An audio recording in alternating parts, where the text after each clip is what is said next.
Yeah, they got it bumping. Leg drop, boot to the face, we won't fold. Quick to put a dude in this place, he out cold. With a tombstone, grapple the waist, get laid flat. Can't escape, nowhere to go, the cage match. It's on now, when I spot him, it's no problem. Everybody stone cold till they hit with the rock bottom. Sharpshooter, I won't miss him like Bret Hart. Like Al Snow, they gon' need him a head start. I just might catch a better body than Mickey James. Get acquainted with the name, we bringin' the pain. Like Kane in the ring, all I see is red. Paul era, Undertaker, I can see the dead.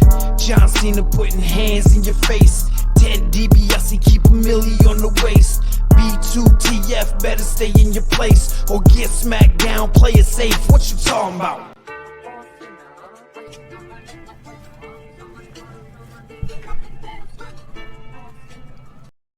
Welcome to Boot to the Face. I'm Chris Rucker along with E.J. Reed here on YouTube and all your favorite podcasting platforms for the latest episode covering pro wrestling.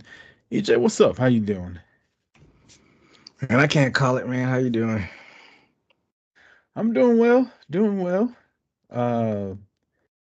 Nothing actually is going on in life. Just fucking working and that's about it. Just working. Christmas is coming up. Halloween's this week. Oh, duh. Get out and vote, everybody. Yes, You next can fuck who you Tuesday. vote for. Yeah, go vote. Make sure your vote is counted. Make sure you're eligible to vote, because I had some shit go down where I was inactive apparently and have to get that rectified before everything comes up. Which is weird because I just recently got my address changed because I actually live in Atlanta. Normally, my address is Woodstock, Kennesaw, Dallas, Cartersville, like all these other cities in metro Atlanta. My actual address is in Atlanta, so I wanted that on my license. And when I went, the lady says, "Do you want to be registered to vote?" And I'm like, "Yeah, I thought I was." And she's like, "All right, well, I'll hit the button. Now you're registered to vote." But my voting status is inactive as of right now, so I got to get that fixed before next Tuesday. Yeah, you better hop on that. It's coming up soon. And Yeah. I advise everybody who has like the ability to do early voting to do it. I guess this is maybe a new thing. Maybe they started during the pandemic year, but I don't remember that being a thing really when growing up, watching my parents vote. But I made sure to do that this past Friday, and it's less of a hassle than waiting on election day. I literally walked in there, went to the window, took like literally less than a minute, then went to the room. It took like 3 minutes to fill out the whole ballot, and then I was out. A total of like 7 minutes. Yeah. I went when I voted in 2020, it was like maybe a 25-minute wait. Like it wasn't awful. But the early voting did I've remembered early voting for a while, but I think it's a big thing now. I think early voting eventually is going to be like the express lane. Like I have the Peach Pass here, where if I need to get somewhere on the highway and it's rush hour, I can pay money to get on the express lane. But sometimes the express lane actually, better yet, I'll do a more general one. TSA pre-check. Sometimes you go to the airport and TSA pre-check is clutch. Sometimes you go to the airport and TSA pre-check takes longer than the general population. And you're like, why didn't I just go over there? Honestly, I think what's going to happen, maybe not this voting year, but 4 years from now, everybody will get their early voting done. And when you go in on actual election day, you'll probably be fucking in and out. Maybe the paradigm will shift, but there's always been like absentee ballot voting, but I thought that was reserved for people who just were like living somewhere else, like maybe a college and couldn't make it there. But I don't remember like early voting for the places that you actually live in. I don't know. I have to research it, but yeah, like you said, it might shift. But right now, it, like came in clutch. You know what I've always wondered, and you're a smart guy, EJ. Maybe you can help me with this. I'm sure they told me about it in economics class or social studies or something like that. What is the point of the electoral college? Like, why can't we just have everybody that's eligible to vote, and whoever gets the most votes win? Because electoral colleges account for people who can't vote, and people that don't vote in various areas. So like say California, they have more people than little Kentucky, so they're counting for people that who can't vote and who don't vote, for like kids who can't vote, and they're representing them. So that's why they do it like that. Yeah, but that doesn't make sense to me. Like, if people don't vote or they can't vote, then their vote shouldn't count. You know, and that's the best I can really explain it. Yeah, I don't know. It just to me it seems like it would be a lot like there's states like Georgia. Well, I guess Georgia's a bad example because last vote election they turned Democrat. But Georgia's always been a Republican state. So if you vote Democrat, your vote doesn't really count because everybody's really Republican. But Georgia's kind of changed that lately. But like California, if you're Republican voting in California, that's one of the biggest fucking electoral total votes for a state is in California, right? If not the biggest. So Yeah, it like is. if you're a Republican voting in California, your vote doesn't really fucking matter. Yeah, I get what you're saying, but I'm just kind of explaining why they do it. Just because they try. I don't know how many people voted in the last election, but if you do the numbers, that's only like a third of the country. So, I mean, I guess that punishes people that actually get out there and vote. But you know, they're probably just trying to do it for, I guess, it's quote unquote betterment of everyone else who can't get out there. And Yeah. but it's a little bit of an antiquated system, but yeah, I don't see it changing anytime soon. Other issue I have with voting and elections and shit, I feel like you shouldn't put the name of the representative for whatever category you're voting for. You should put there should be um and this will be a process. But you got the president and vice president, you got like your local government and stuff like that. There should be the top 10 uh policies, right? And it should show you one policy versus the other policy. And you vote for policies. You don't vote for a person. And at the end of it, it gets tallied up to who you'd actually vote for. Because I feel like a lot of people just vote for their party and like I just use me as an example because I'm the only fucking person I can speak for. I see things on both sides of the fence. I lean more one way than the other, but I see things from the other side too that I do agree with, and I see a lot of stuff that I don't agree with from both sides also, right? So if you give me 10 of the policies and you don't put a name or a party to it, you just say this is what this person wants to do for this situation and this is what this person wants to do. And then I tick, all right, I want to vote for that one. And then you go to the next one, right? And then at the end they tally it up and they say, "Well, this is who you would have voted for." Cool. I feel like I voted for that person's policies more as opposed to voting for a party, a face, a name, a feeling. I would actually be voting for what I want done in the country. Does that make sense or am I crazy? No, I mean that makes sense, but I think it would get a little bit too tedious. But like, how many policies you gonna put in? Because a lot of people have a lot of different policies, but I get what you're saying. That would make more sense in the grand scheme of things, and make you actually do your research and actually see what the issues are. But historically, if you look at it, it'll still go back to probably one party. The policies you vote for are probably leaning towards one party. But Maybe. But at but least it wouldn't just be like I'm just voting for this person because my family's Republican and I'm a Republican, or my family's Democratic and I'm Democratic, right? Like at least you and who knows, maybe the independent vote or the yeah, independent nominee could actually gain some steam then because right now they don't count for shit. that would be a big like game changer because it might lead to like the independent because like you said, they never make a dent. But yeah, blind loyalty to either party always seems so ridiculous to me.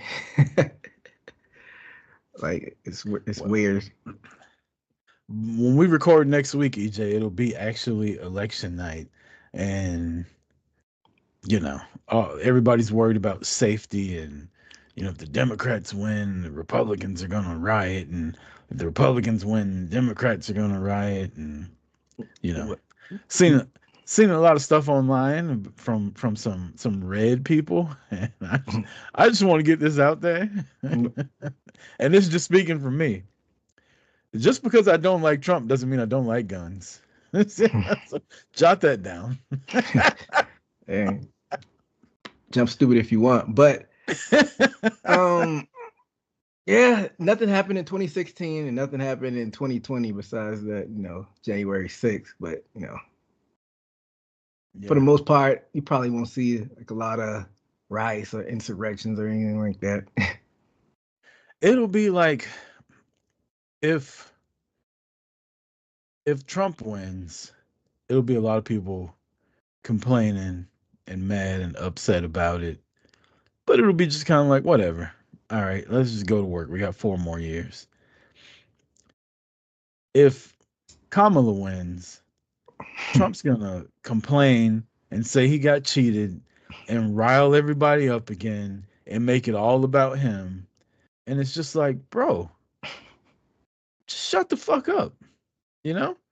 Trump and Jerry Jones, 2 old ass white billionaires that I wish would just go the fuck away.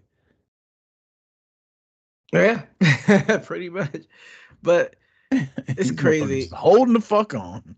I just can't wait for maybe Trump just like open Pandora's box. Maybe he'll never get normal again. But I just waiting for politics to get normal again. Like if he Were they ever wins, normal? yeah, you had Bush. I mean, he wasn't maybe the smartest person, but it wasn't like I don't remember being a circus like that. And Yeah. people didn't like Obama for basically because he was black. He was well spoken. I'm glad you said it. He was well spoken, didn't cause trauma, but he was polarizing for some reason. A lot of people don't like what he did with like as far as like the war and military, but that's a whole nother conversation. Yeah. Clinton had his Clinton. Was that? I was gonna say you're never gonna have universal agreement on the president's military stance from one side or the other. I will say this: looking back, like I thought Bush was better than what he got credit for. The second Bush, I was a little too young for the first Bush, but the second Bush, I thought he did. Now he led us into a recession. Yeah. So I mean, there's that. But like as far as how he handled 9/11 and all that, like safety of the country type stuff, I thought he handled it well for what he was given on 9/11. And I don't think he gets looked back on as well as he should, just because people like talking shit about him because he's dumb as a box of fucking rocks. But yeah, and I think Obama fucking led us out of the recession, and he doesn't get credit for that. They give credit to it takes time to do all that shit and all the shit he set in motion. And by the time it got in motion, Trump was in office, and they basically said Trump did it all. And it's like, come on, man. Like, Yeah. anyway, we're getting way too political. Just go vote. Vote for whoever the fuck you want to vote for. Hopefully your person wins and it helps and nothing fucking goes crazy. I didn't mean to cut you off. Go ahead. Nah, I mean, you just wrapped it up. I was going to add to it, but maybe we'll talk about a little bit more next week when it's actual election day. Let's move on. Yep. I'll vote for Pedro. Yeah, vote for Pedro. Let's talk some wrestling, EJ, man. It's wrestling was going on this weekend, which I mean, we predicted it last week. Like we did the prediction shows, but I completely forgot. And I looked up and I was like, oh shit.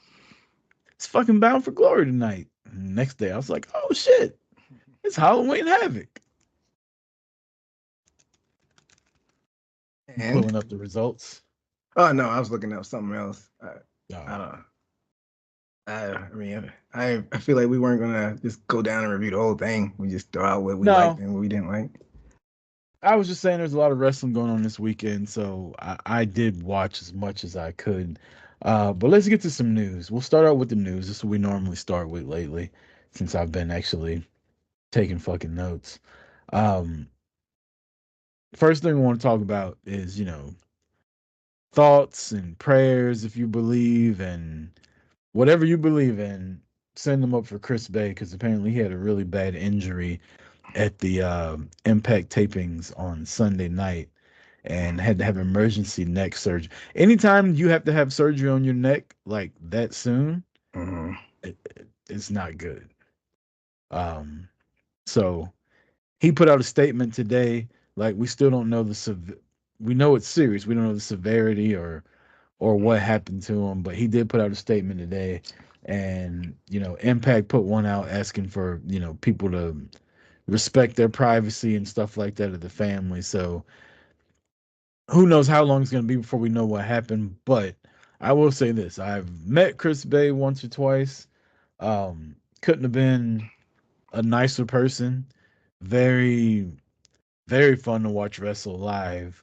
Um, so you hate to see this type of stuff happen to people, but you really hate to see it happen to people that you've had good interactions with. Because some wrestlers are assholes, and he Hmm. wasn't both times that I met him. So it sucks. Hoping he makes a full recovery. If wrestling is in his future, I hope he gets back to it. If it's not, I hope he can live a healthy and fulfilled life afterwards. But hopefully everything, works out that's going on right now. Yeah, like I said, that's unfortunate. Yeah, like we were just talking about last week, like who was gonna break out, between like him and Ace Austin, like who would be the first maybe to turn, or if they would go their separate ways as far as the singles. And this is a terrible, terrible setback. So wishing healing energy for him and thoughts and prayers go out to him. Hopefully it's not too bad. I mean, who had a neck injury? Soraya, that was pretty bad. She had to retire. Um, Big E's Edge, back, right? right? What? Yeah, Edge had to No, retire Big for like E's is a nine neck. years. He broke his neck. Yeah, that's another neck. So yeah, it could get really bad if depending. I wonder if they. I hope they're probably not going to air it because it's pre-tape. But I guess they're going to cut that segment out of the Impact. But Yeah. I'm curious to know how it happened. But I mean, I guess that goes to a bigger discussion because you saw that they started up a GoFundMe for his surgery and whatnot. Yeah, I saw that, and then I saw I was actually just perusing the X machine before we got on here, and I saw somebody tweet Impact like, "Can you confirm that you're paying for all his hospital bills so we know that his GoFundMe is going for rent and car payments and blah blah blah?" And I'm like, people are real fucking like the GoFundMe is for his medical stuff, right? Just if you want to give to it. You don't need control. You don't need to know where anything is you know it's not a scam, right? And you gave to it. Just trust the people that started it for him that the money's going to where it needs to go to. I'm sure it is. Why do you need Impact to confirm anything? Yeah, if just people just want to be assholes. But I was also going to say, we talk about this on Haymaker often because it's a big topic as far as the fighters go. But wrestlers are considered independent contractors as well. But Right. I hopefully they can start like a union because they need some type of insurance because like stuff like this happens all the time and they consider independent contractors. They're the one that making the money for the company. They're basically employees. So I hope they unionize as far as like the bigger companies. I know smaller companies, but Impact's like the third biggest company. Hopefully they can unionize too. AEW needs to, and WWE needs to. I doubt it's gonna happen, but I mean, yeah, they could man, have years ago, but Hogan's a fucking cocksucker, so exactly. So, like, yeah, like you gotta. This man shouldn't have to do like a GoFundMe. Like, let these people I have f- insurance benefit. I do feel like wrestling, as far as how they care for their performers now, I think is in a much better place than it was when we were younger. And even like 10, 15 years ago, I have a hard time believing that Impact isn't paying for his medical procedure. I know for a fact WWE pays for their people when they get hurt in the ring, pay for their rehab and all that. Now, Impact doesn't make the money that WWE does, but also what's a couple medical bills for a person. You know what I mean? When you're a big company with a TV contract and you're doing well, I think I think what the GoFundMe for is the fact that he's probably not going to be earning a paycheck for who knows how long, and you'll still have bills and stuff like that, and it's a problem in this country that you get hurt on the job. For example, me, if I get hurt at work, I only get like 2/3 of my paycheck in workers' comp. I do a very physically demanding job. I've been hurt twice, not seriously, thankfully. But for the time that I'm out, I only get 2/3 of my paycheck. They pay for my rehab and stuff like that. Oh, great. What about these bills though? Like nobody's starting to fucking GoFundMe for Chris because he fucking threw his back out. But I don't know. I just have a hard time believing that these companies aren't paying for. If you get hurt on an indie show, that's different. Like you're taking a risk Yeah, going that's out and different. wrestling on an indie show and jumping off of fucking balconies through a glass table and all that. Like you get hurt at an indie show doing something crazy. I hate to say it like this, but that's your fault. Yeah, that's different. Like small companies can't afford that, but Yeah. I feel like if you unionize with like the major companies, like they would have safeguards in like the insurance policy where if I get hurt, this if the injury is that severe, I could get this much back pay and time I'd be missing off, like something like that. So Yeah. But also wrestlers, when you're wrestling with these companies and you're making good money, save your money. I mean, it's easier said than done. Like you said, bills, random They make bills. way more than I do, and I have to save. I don't know about TNA. I have to go and look that. But I get what you're saying. I I guarantee you that Speedball Mike Bailey makes at least twice as much as I do a year Yeah, just from probably. TNA. I don't know, just from TNA. He probably just because he does the indies as well. TNA mixed Just with from the indie. TNA. Uh, Just from TNA. Maybe you might be right. I don't know what they And, pay in and TNA. and look, I don't know what a good salary is in America right now. Like that's to be determined. It's what state you live in, stuff like that. I live comfortably on what I make. If I was to make twice as what I make now, I'd live real fucking comfortable. Hey man, yeah, that's another topic for another day. I guess the salary in this Then again, country. I don't know. I don't know because my fucking child support would probably go up a lot. It would. I work in that realm, so Yeah. you know, silver lining and everything. But yeah, man. Like we said though, hopefully he has a speedy recovery. You hate to see that happen, and he's young, man. He's what 27, 28. So, I feel like he hadn't. He's like. I feel like he's one of those guys that companies look at and they're like, "Oh, he's still young. We got plenty of time. We can hold off on fucking making him the star." Because honestly, he should have been Impact World Champion. He's been there for 3 years. There's no reason why he shouldn't have been a world champion by now. And they've just kind of put him on the back burner because he, like you said, he's young, he's athletic, he's got staying power. Like we got all the time in the world. yeah, I mean, but he's not even that young. He's 28. I mean, that's young in the wrestling business, but like they did with MJF, they're like the same age. They put the world title. Like, if you wanted to jumpstart like the new wave, why not put it on Chris Bay? Um, I think those are different situations though. Ah, Because AEW was a newer company.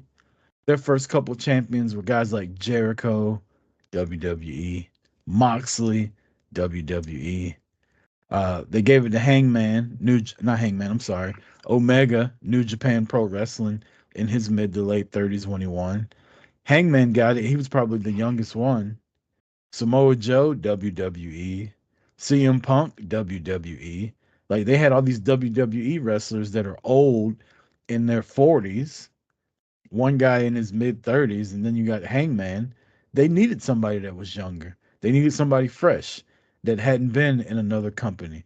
Hangman was in ROH and New Japan for a while.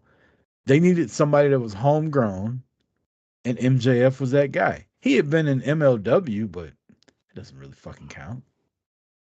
Well, it's kind of it's not apples to apples or oranges to oranges, but TNA they need some. I feel like some young. Well, they had with Moose, Dolph Ziggler, not Chris Sabin, Alex Shelley. But He was champ too. Chris Sabin was champ a while ago, but like Alex Shelley but they did have it on the Walking Weapon. He had it for a while, and he's kind of homegrown, but he's still older. He's older than me. What I'm saying though is AEW is a different company. TNA's been around 20 years. Like, they don't need to change anything. They're not trying to be the alternative. They're trying to stay in their lane, keep making the money that they're making, do as well as they can. I'm sure they want to get bigger, but they don't need a younger champion competing with the WWE the way AEW is. AEW's situation was different. I mean, I didn't say they needed it, but we both kind of argued the same point. We said they should have put it on Chris Bay. Why do you think they should have put it on Chris Bay? Because he's dope. I mean, why else? Like, and he's really fucking good. I just think they looked at him and they thought, we got plenty of time with this guy. Like, he signed a long-term contract. We can do this little Bullet Club thing, get him in the Bullet Club, keep that fucking name going, put him in the tag team division, X division, and then when we need to, we can heat him up and put him in world title stuff. I just think it's unfortunate that he had the injury because, like we talked about last week, I think he and Ace Austin were on a collision course to break up and go their separate ways for singles runs, either or. I don't know. We could have been looking at a year and a half from now, them two feuding over the world title. Yeah, a big what if. But I don't know if they put the belt on Rich Swann, they definitely could have put it on Chris Bay.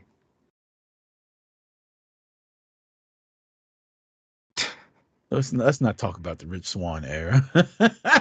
let's just go on. Fair enough. Speaking of eras, we're in the Bloodline era right now, EJ. We've been there since 2020.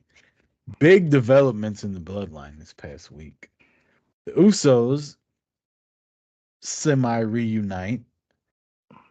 It's already been announced that there's a Bloodline versus Bloodline match on Crown Jewel. Spoilers are out for what's going to take place this coming Friday on SmackDown. We're full speed ahead into a fucking Bloodline Survivor Series War Games match, more than likely, EJ. What's your take on what's taking place with the Bloodline? And here's my question, because I have issues with it. I feel that things have moved too fast and we hadn't gotten answers and resolutions to certain stuff. How do you feel about where they are with the Bloodline? I feel like it's rushed, because even before you just mentioned that, when we were getting ready for the show, I opened up the Crown Jewel card, not the WWE one, on Wikipedia, and that's the first spoiler I saw, because I saw one of the matches listed. I'm like, motherfucker. Like, why couldn't they have at least held it off till after Crown Jewel? I feel like when I saw Jimmy and Jay hug on SmackDown, I'm like, this feels kind of rushed. Like, really no explanation. Like, they just hugging out all of a sudden after they had like a blood feud at WrestleMania and whatnot. And so I hadn't read any spoilers of SmackDown, but from reading the card, I'm assuming that Jay and Roman smooth things over this weekend. I mean, it's on Friday, so I feel like they could have, let it play out a little bit longer. I mean, you eventually got to do it before November's over, because that's when Survivor Series. But like you said, more explanations, and you see Jay kind of struggle with it a little bit more. And I guess they tried to. I know you say you watched Summer Raw and all of it. They're trying to throw like the Sami Zayn element into it, as far as like the wrench, I guess, or kind of the fold in the story. But yeah, I just thought it was just a little rushed, and they could have let it play out a little bit longer. I feel the same way. I feel like there should have been more interaction with Jay and Roman to where Roman's trying to get him to come back. And Jay's like, no, fuck you. Yeah, I'm main event Jay Uso now. Like, I was just Intercontinental Champion. And and he basically said that on SmackDown a couple weeks ago, right? Like, no yeet, what he said to Roman, walked off. And then he loses the Intercontinental title, and it just shows up and everything's cool. Like, oh, I lost my belt. I guess I do need to run. The first sign of trouble, he just runs back. I don't like it. Now, I was just telling you that I was watching Raw before we started this. I did like the segment with him and Jimmy, where he was like, we still got issues. Like, we still got shit to figure out. And we not gonna be fucking Roman side bitches either. Like, that it's was gonna good. be all of us together. I did like that, but I feel like we're missing like 2 to 4 weeks of programming with this. Like if you said it feels rushed, it does. It feels like we're in fast forward with it. I think there needed to be a little bit more of a struggle because in the in the normal realm of wrestling, this storyline would be really good. And you probably wouldn't complain about it. You got the promo from Jay and Jimmy on Monday, and you're like, okay, I can fill the blanks in. But the problem is the Bloodline storyline has been so good and so detailed that when it's not good and detailed, it stands out. And this is standing out as something that they should have spent a little more time on and a little more detailed on compared to the rest of the Bloodline storyline. Yeah, And so it doesn't feel the way it should. Like I feel like there should have been a point where like the new bloodlines beating Roman and Jimmy's ass and Jay makes the save and they both go to throw the ones up and Jay walks off. And the crowd's like, what the fuck? And then I feel like Jay should have been getting his ass whooped and Roman and Jimmy make the save. And they throw the ones up and Jay's like, no, fuck that. Like, fuck y'all. Leave me alone. They wouldn't be kicking my ass if it wasn't for y'all right now. Like, I'm doing my own thing. And I feel like there should have been that moment where they all kind of came together for a reason, as opposed to Jimmy just walking back out to the ring and hugging Jay. Like, it was cool. Like, it's fucking dope seeing the Usos back together, my favorite tag team of all time. But also, like, you had a whole ass fucking single superstar over here. And now he's just back in the bloodline? yeah. I mean, I hate really fantasy booking like that, but why they have enough time where you could announce like the match and even have it like maybe even 1 week before, like the Monday before Survivor Series, have the match announced soon, I guess, but have them down a man, be like, they don't have it's just Roman and Jimmy or whatever. You could like wait out, however, if they do 3-on-3 or 4-on-4, have them down a man. You could have had like Jay, you could set up like a quick number one contenders match on next Monday or something. Jay win that and challenge Gunther on Monday, have the bloodline interrupt that and have Roman and Jay make the save like the week before. And that's when they finally, get on the same page. You could have dragged this out. And then before that, like you said, have Jimmy like, nah, fuck y'all. But that's just me throwing shit at the wall. Yeah. I do feel like, and when we talk about our predictions later, it'll come up again. I do feel like there's gonna be a struggle. It's not just gonna be all hunky dory though, which it shouldn't be. Because there's 4 years worth of baggage in this. Like it's not just going by the wayside, like, oh, me and him tagged together once and he turned on me. No, this is like, actually, I shouldn't say 4 years. This is a lifetime of baggage. Like, these motherfuckers known each other since they were kids. Well, since they were born, they're cousins. Yeah. So, other little bit of news I want to get to, EJ. Have you seen the price of WrestleMania tickets that went on sale this week? I saw people complaining, but I didn't see like actual numbers. So I'm assuming they're pretty high. High as giraffe pussy, as Stone Cold Steve Austin would say. I'm gonna pull up Ticketmaster right now, EJ. All right, and I'm gonna Well, go to Wrestle. are these gonna be resale though? I'll give me a second. I'll put. So the only thing on sale right now for WrestleMania are 2-night tickets, combo tickets. The cheapest ticket available right now, standard admission, not resale. Section 415, top of Las Vegas. Right? Like you're basically sitting on a mountain at the top of that goddamn stadium. Row 10, not bad. For one ticket for 2 nights. How much you think that is? Probably Probably like 1,500. Oh wow, you were overshooting. $950. For nosebleed, sitting on top of the Statue of Liberty at New York, New You, York. you sitting up there with Sting.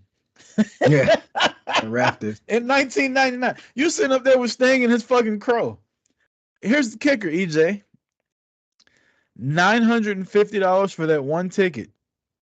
And then you click buy.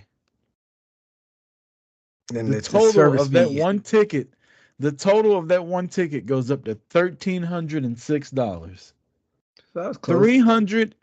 $356.94 in fees How to get you those damn fees?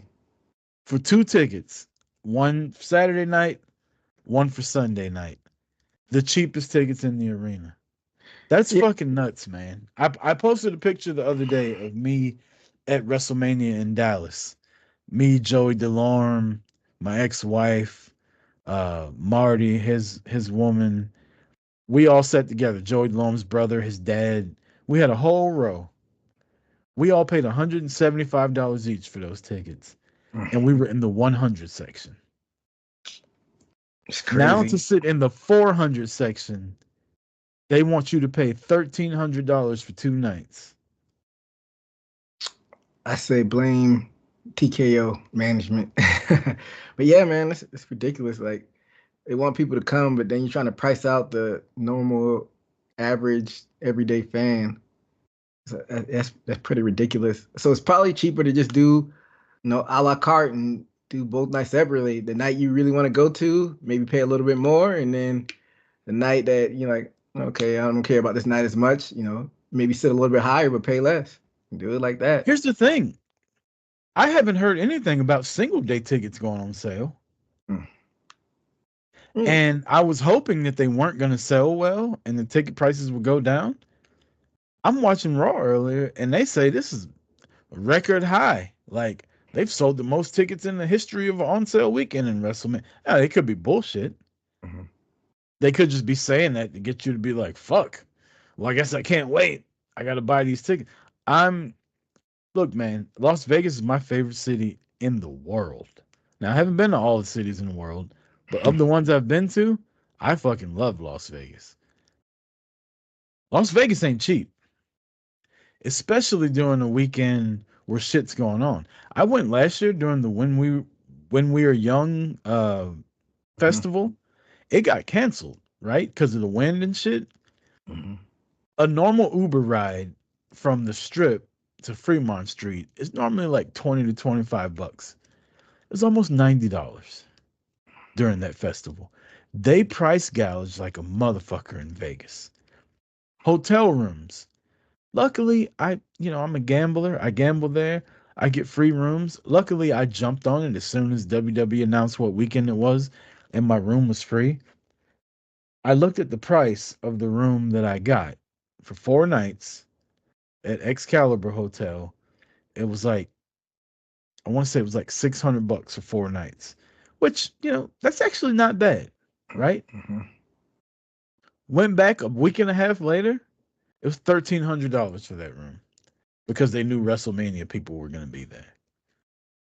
That's crazy. So when you're in a city that's going to price gouge, and now the event you're going to is price gouge, I'm not going to lie to you.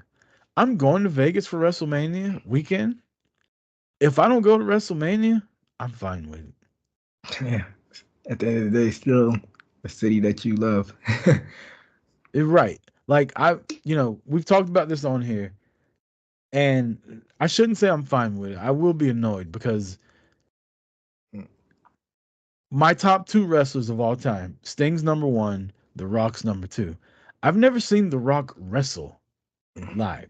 I've seen him do interviews. He's cut promos. Like whenever I went to Monday Night Raw and the WrestleMania I went to and all that shit, he's been there, but he hasn't actually wrestled. And I know it's not The Rock of old, but it's my second favorite wrestler of all time. And this will probably be the last chance I get to see him wrestle because he'll be 53 this year, right? That will suck. But I'm not about to pay $1,500 to watch it. I don't blame you. I mean, you also look at it, half the glass half empty or half full. I mean, if you don't go there, it's gonna be, all the wrestling centers around WrestleMania. So you can go to ROH, you could go to plenty of indie shows around there. EJ, I'm gonna say this, and I'm not trying to be an asshole. I don't give a fuck about ROH or any indie shows. I want to see The Rock wrestle live. That's the whole point, right? I want to go to WrestleMania in my favorite city, but it's not about me. They don't give a fuck about me. You know who they care about? People that are paying all this fucking money. Now, your boy gets hot on the roulette table on Thursday night. Who knows what I'll be willing to pay for? But like, as far as money coming out of my pocket, I'm not paying $650 to sit at the top of that stadium. It'll be so much better watching it in my fucking hotel room, or if there's some kind of watch party somewhere. Maybe we ought to do that. Maybe we need to fucking organize a watch party and go to Circa Sports or something like that. Sit up there in the pool in April and watch WrestleMania for 4 or 5 hours. You'll have a way better seat watching it on TV than you will paying. Like, come on, man. Section 400?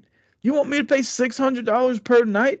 I can't see a goddamn thing from up here. And I got 2018 vision. For those listening, he broke out the glasses, the specs. Yeah, I still can't see. I can't see. Is that Roman in the ring? Oh shit. I think that's Bailey. Who the fuck is that? Whose music was that? Did y'all hear whose music that was? Gotta bring out the binoculars. Yeah, man, I feel you. I don't really wear glasses. Shady Rays. I ordered 2 pair of glasses from Shady Rays. I need new shades, and I had a discount code. They sent me blue light glasses. You ever heard of those? Nah. So for people that are in front of computers all day, apparently light from the computer bothers people a lot, and they got special lenses where you can look at your computer all day long and it'll kind of tint the light down for you where you won't get a headache. I'd never heard of it before.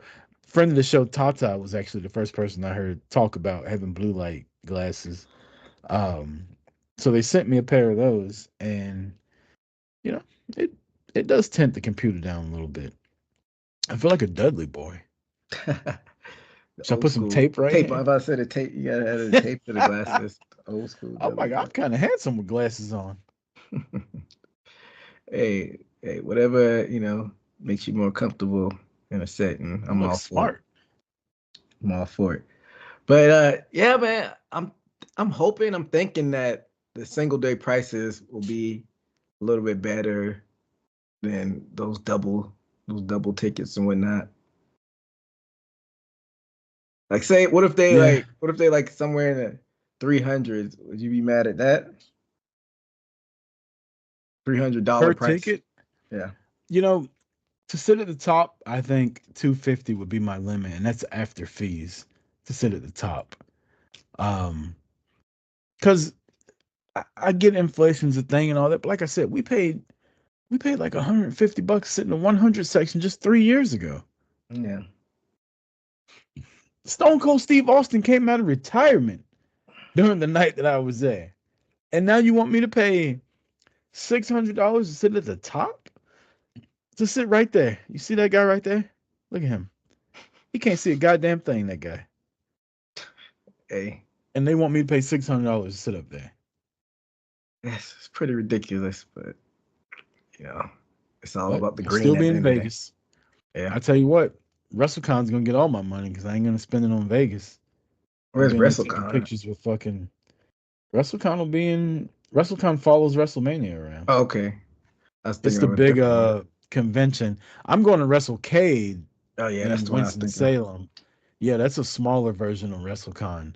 But WrestleCon's got fucking everybody. They've got WWE wrestlers there, old school wrestlers. Like, uh, it's a lot of fun. And I'll just fucking spend all my money taking pictures with all my fucking wrestling crushes. Hey, Melina. And uh, I'll say fuck you to the nerds that was shaming Melina recently. Like, she still looks better than 99% of all of you, y'all's wives What are you out there. shaming Melina for?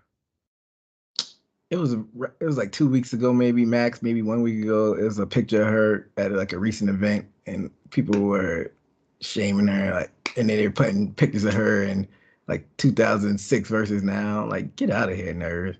Melina, I've seen I've seen Melina wrestle in person. You did too at Royal Rumble.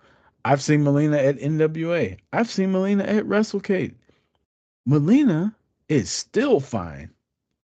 Like, fine, fine. Like, when you see Melina in person, you like, who the fuck is that? If you don't know who she is.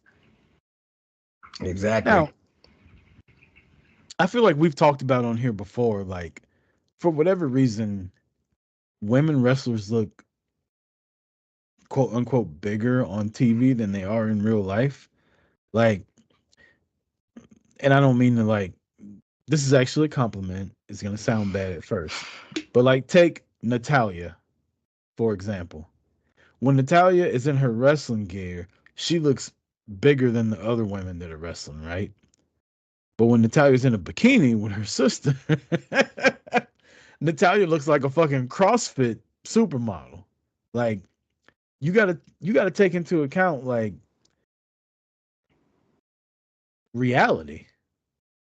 You know what I mean? Like, these are some of the most beautiful women in the world, and because she doesn't fit your mold, you're talking shit about her when you're at home in your basement getting your grandmother to bring you fucking meatballs all night long. You want to talk shit about Melina? Melina? One of the hottest divas of all time? You talking shit about Melina? Fuck you, Scott. I feel like it was some cocksucker named Scott.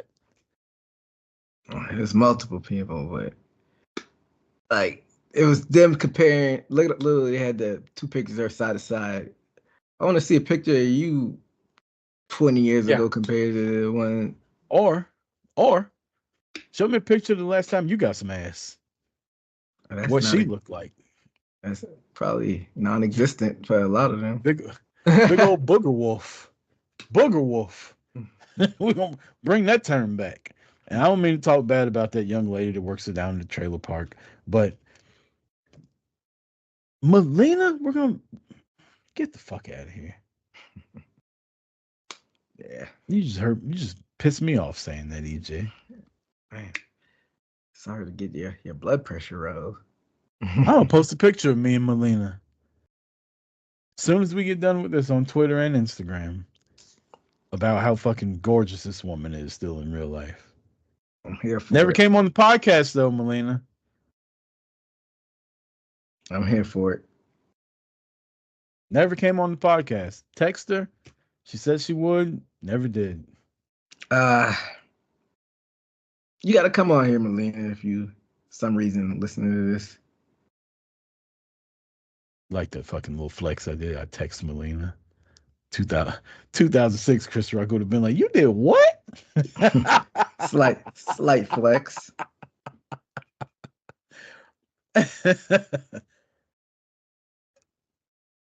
Last little bit of news, EJ. Yes, sir. Oh, I'm sorry. That was the last little bit of news. Those WrestleMania tickets. Let's get into Halloween Havoc. Halloween Havoc and Bound for Glory happened this weekend. Man, it got late quick. We're already 50 minutes in. Um, Give me your top two of each PLE, Halloween Havoc and Bound for Glory. Your top two stories coming out. Man, I feel like I have big gripes with Ground for Glory, so I don't know how I'm gonna approach that. Gripes? Yeah. Oh, go ahead, get them out. Like the matches were good.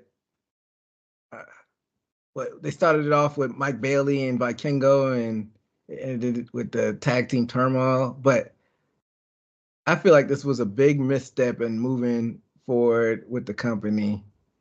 And it could be me being a prisoner of the moment or whatnot. But once I saw Even Joe Hendry. when I saw Joe Hendry and uh, Nick Nemeth coming out like co-main event, I'm like, oh, Hendry ain't winning.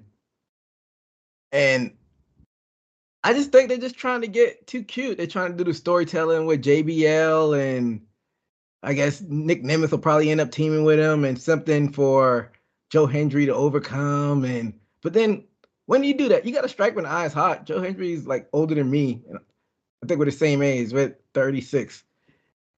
So what?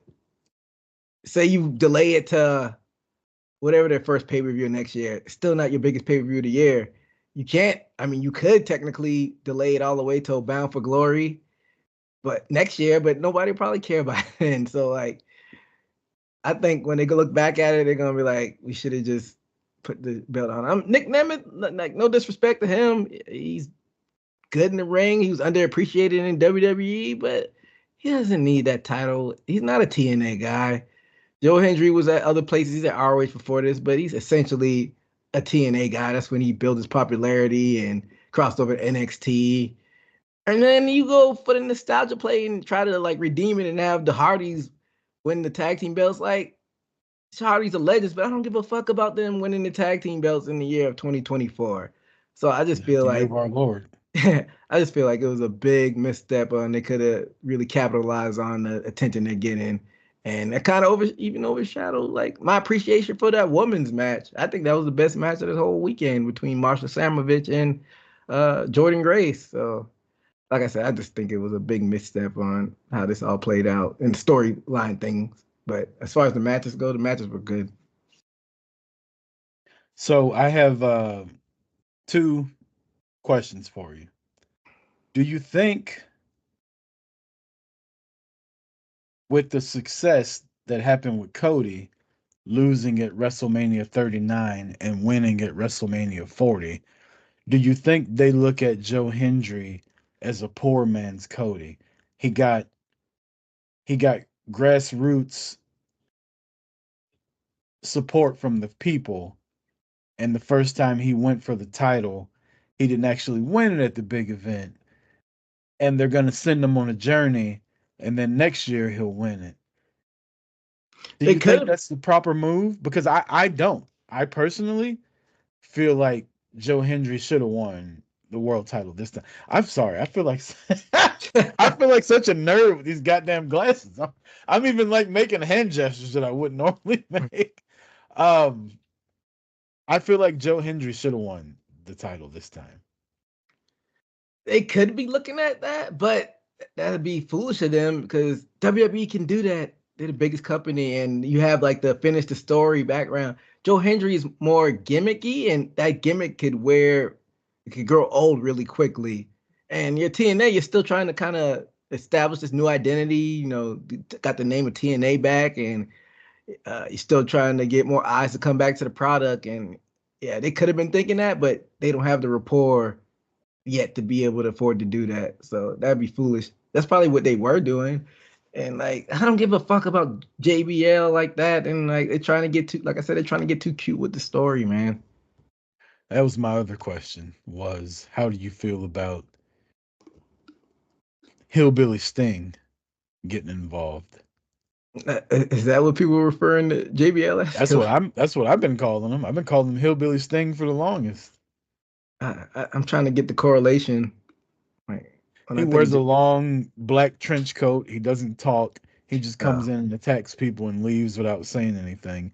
He's uh, basically the redneck version of Sting in 1999 or whatever year that was. 1996, 7. that's funny because all I've been watching is these old school Nitro. Eh, I almost tagged you in a post today, so I started following a WCW Nitro page, and I saw you were a member of it too. First off, these motherfuckers post all day long. Like, I scroll through Facebook now, that's all I see. Secondly, it was a full match between Sting and Lex Luger defending the World Tag Team titles against Harlem Heat. And Jimmy Hart came in and ran interference, and Sting rolled up rolled up Booker T and pinned him. And we have been talking about the dichotomy of heel Luger Luger. being a heel, Sting being a face, and then being tag champ. So I meant to tag you in that post so you could watch that match, but I'll let you get to it. I won't spoil anything for you, even though I just told you the results, but whatever. But so you were saying, what about JBL in this whole situation? How do you feel about JBL being involved? Like, not just JBL, because on Sunday night you had Bubba Ray Dudley being involved in NXT. How you feel about these old motherfuckers coming and like? I I couldn't care less about JBL. Maybe they'll do something or it'll change my mind, but like I don't get why. And as far as Bully Ray, I mean, I don't like why do they have to get involved with the story? I don't even mind them hosting it, even though they had some flubs. But like, I don't understand why they had to get involved with the storyline. It's a little corny. Like Bully Ray's like almost mid 50s or so. Like He did not look in good shape. Like, he crawled into the ring and couldn't even stand up. exactly. Like that's not it doesn't seem believable that you could go toe to toe for with what's the UK guy's name, Ridge Holland. Like Ridge Holland would destroy you if we were shooting in real life. So like that. But I digress. But yeah, I don't get what is going on with this JB. I know he's trying to be like the outlaw. He's been popping up at various indie promotions and TNA, but What's I the don't know. point though? I don't know. That's what I'm saying. Like, what's the point? I don't get it. Maybe they'll tie everything together. Like I said, I'm sure maybe him and Nick Nemeth will be teaming up and they'll turn Nick Nemeth heel, but I don't know. And then they made your boy Joe Hendry look like a sucker because yeah, JBL clotheslined him, but it was still like 10, 12 minutes left in the match after that. Like, he Yeah, still ended up losing fair and square. yeah. I don't know. Where's Scott? Uh, the more when you need him, I feel like he wouldn't have let that went down. I don't even know who's running the things backstage now. JBL. Probably. Yeah. I don't know. I feel like it was not the step in the right way you want to go off your biggest pay per view after this big rebrand this year. You build it up to that. Like, I don't know. I don't get it. From a guy that's not, he's a WWE guy essentially. They're running with the ball with him. I don't know. Like we normally say around here, EJ's getting late early. We'll skip uh our Halloween Havoc talk for now because I'm sure that'll come back up in the power rankings. AEW Dynamite Fright Night is, we record this on Tuesday nights. As we record it, that's tomorrow night. What are you looking forward to the most of Fright Night? I'll tell you, me Uh-huh. personally, I'm looking forward to three things. Uh-huh. Shelton Benjamin versus Swerve Strickland. Uh-huh. I think they've done a really good job of making Shelton look like, honestly, they're kind of giving Shelton the Brock Lesnar treatment Yeah.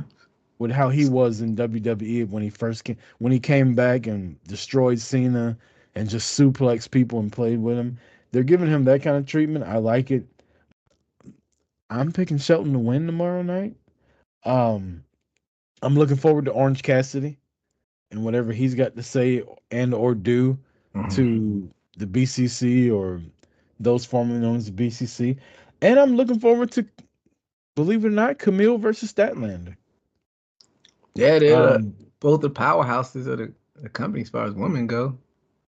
I wasn't the biggest fan of Camille in the ring when she was in NWA and stuff like that, but I feel like she's been presented really well in AEW, and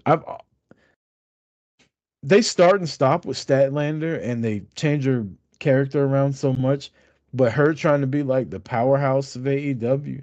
I mean, Statlander is built like a tank, a really hot tank, but a tank. And for her to use that and be like, I'm just fucking strong. Her and Camille, that's gonna be a fucking immovable object versus Unstoppable what how you force. say it? Yeah, that Gorilla Monsoon.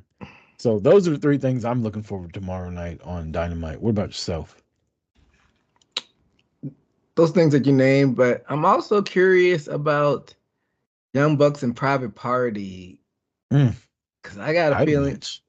I got a feeling they're gonna be dickheads about this and have Private Party lose and maybe do something with Stokely.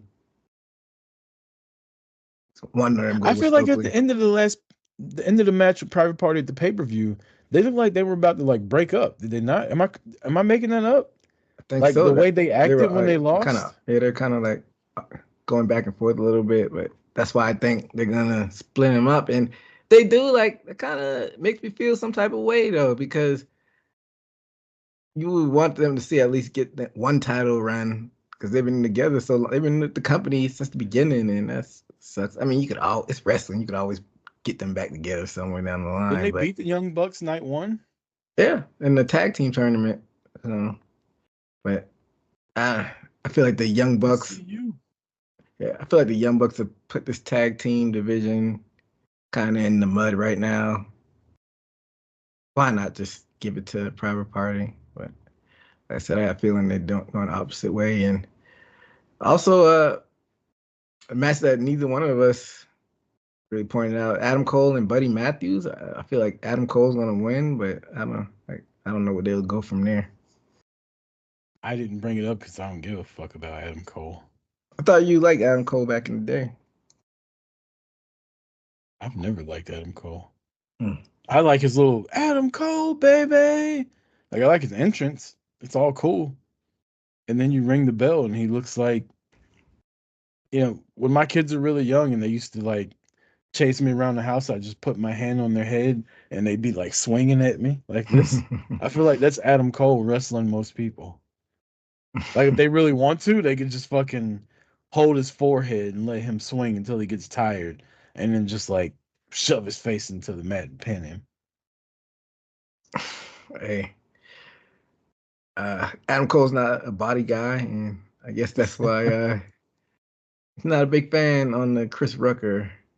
Yeah, I've been lifting a lot of weights lately. I'm a body guy now, EJ. Yeah, yeah. I don't.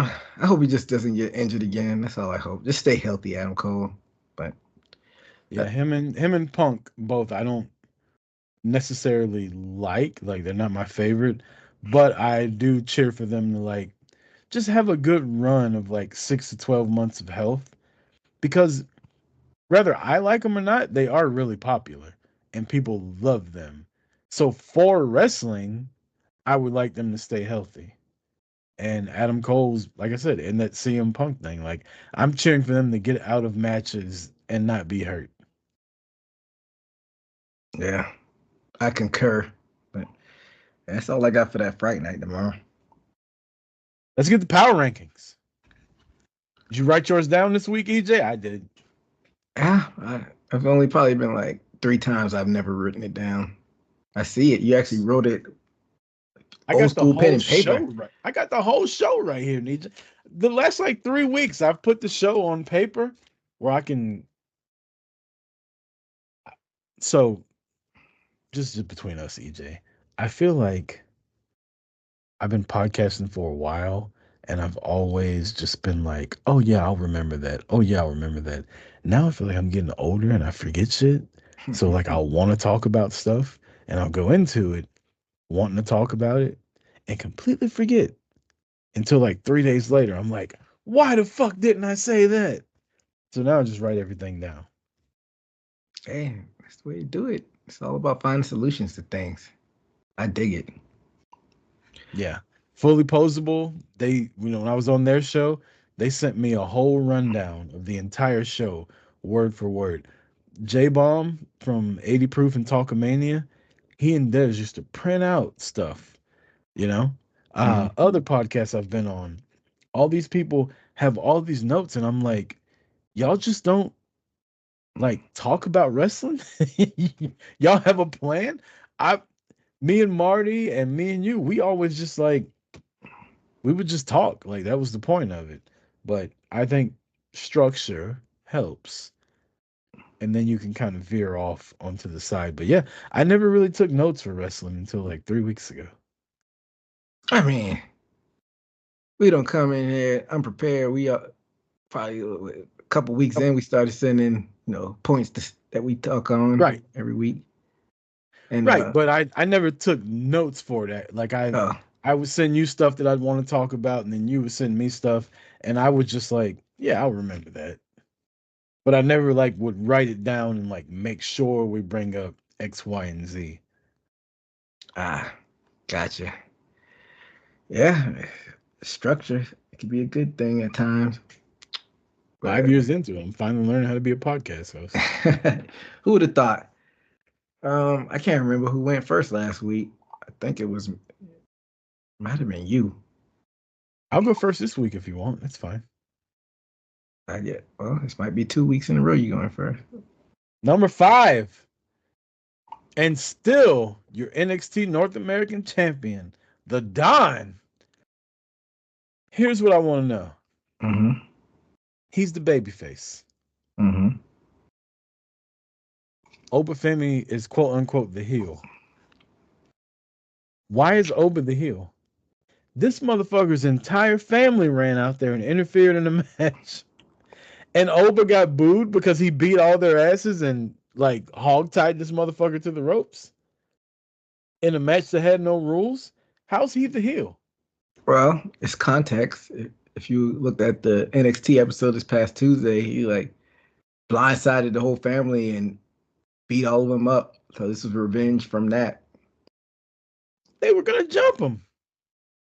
How do you know? You're speculating. EJ, me and you got beef, right? I come to South Carolina on your holiday. It's you, your cousin, your uncle, your dad maybe, and I just go to bopping you upside the head. You don't think none of them are gonna jump in and help you? I gotta go back and look at it, but I know that I really feel like that Oba's beating that he did on the family on Tuesday was unprovoked. He just put I feel like beats you're on them. avoiding the question, EJ.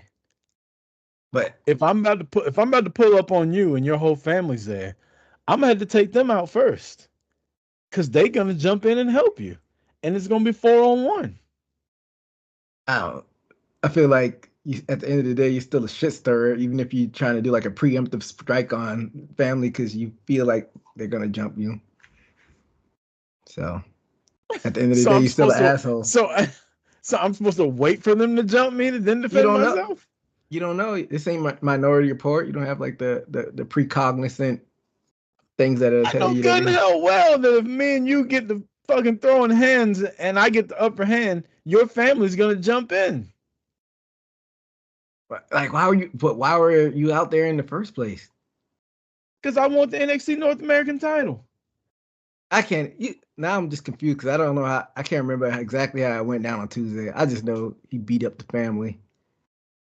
So I don't want him to speak out of pocket. They still shouldn't have interfered. It was a 1-on-1 match. He was winning within the rules, and they all came out there and interfered. But nonetheless, the Don actually got the pin instead of a roll-up this time over Obafemi. And rumor and innuendo would lead you to believe that Oba's on his way to the main roster. No NXT championship, just main roster. It happened. Priest skipped the NXT title. Ricochet, a lot of people skipped the NXT title, but that's what they're saying though. Becky didn't win it until she had to come back to get it. Yeah, that was a different era. I'm saying like more modern. Yeah, I wouldn't be mad at that, but that's what they're saying, that he's just going to main roster. That's just rumor that I read online. I can see it. I mean, how long are you gonna hold them off from getting that IC or US belt? And if you present them like you do now, you gotta feel like you gotta strap the rocket to him if you put him up there.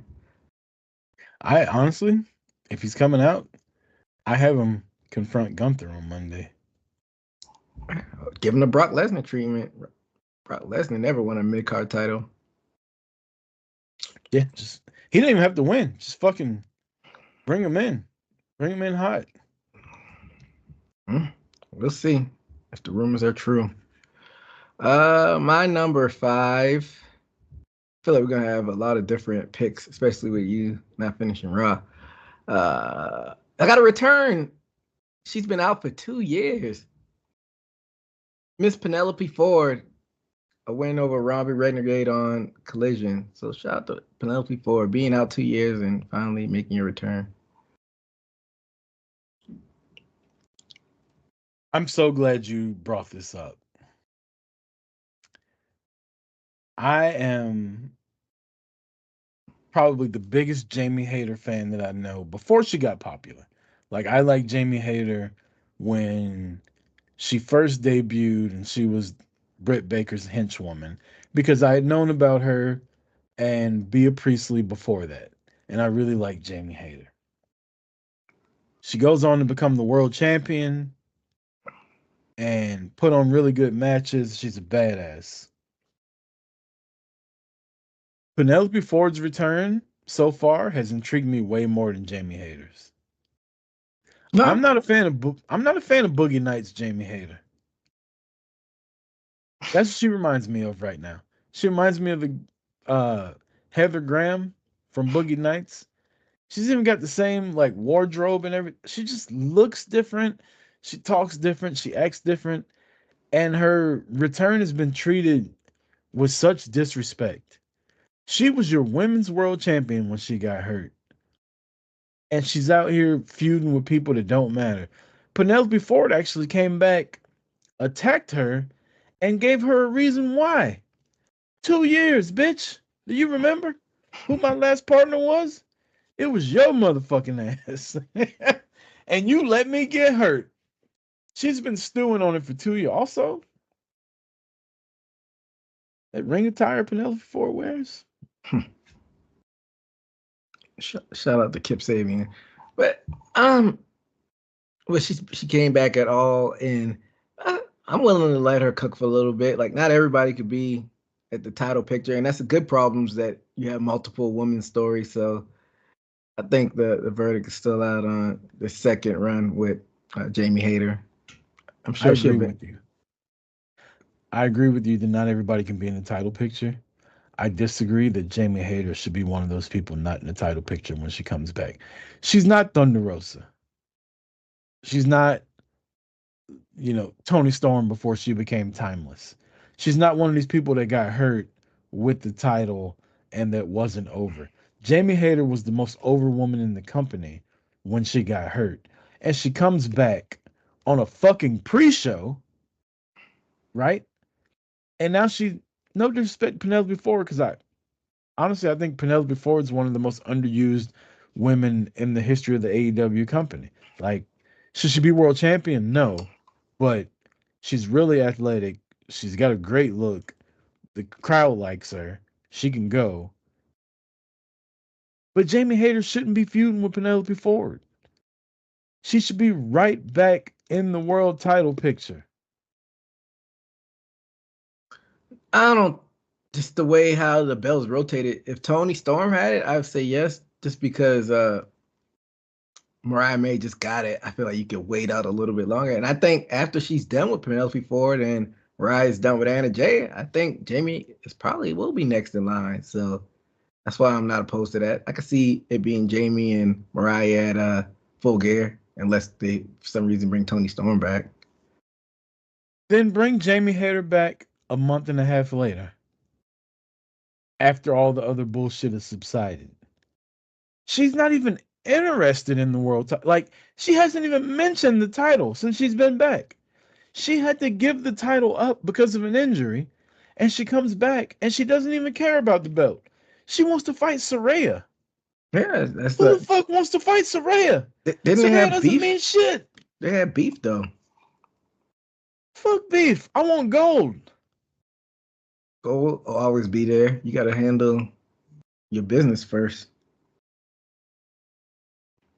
But yeah, I can understand your gripes, but I feel like she didn't have to go straight for the title. But I guess we'll see how it plays out and if it works out at the end of the day.